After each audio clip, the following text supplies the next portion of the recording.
সব ঠিক হয়ে যাবে যদি তুমি নিজেকে বদলাও। সত্যি, এই কথাটা আমরা প্রায়ই শুনি।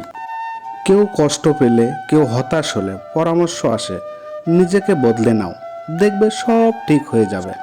কিন্তু আসলেই কি তাই? নিজেকে বদলে ফেলা কি এতটাই সহজ?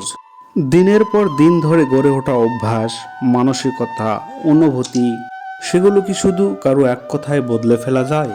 আর ধরো যদি বদলাও, তখন তুমি কি তুমি থাকবে, নাকি অন্যের মতো হওয়ার চেষ্টায় একসময় হারিয়ে যাবে নিজের পরিচয়টাই? জীবনে এমন অনেক মানুষ আসবে যারা বলবে তুমি ভুল, তোমার আচরণ ঠিক না, তোমার ভাবনা বদলাও।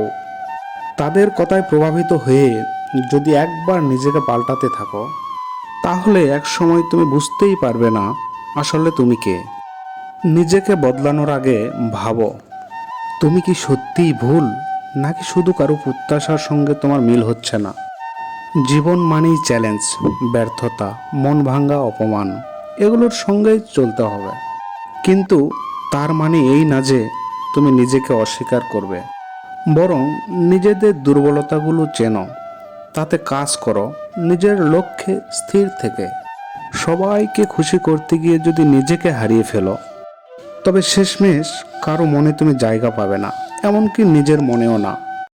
তাই বলছি, নিজেকে না বদলিয়ে নিজেকে গড়ে তোলো। বদলাও তোমার দৃষ্টিভঙ্গি, বদলাও অভ্যাস, কিন্তু তুমি যেন তুমিই থাকো।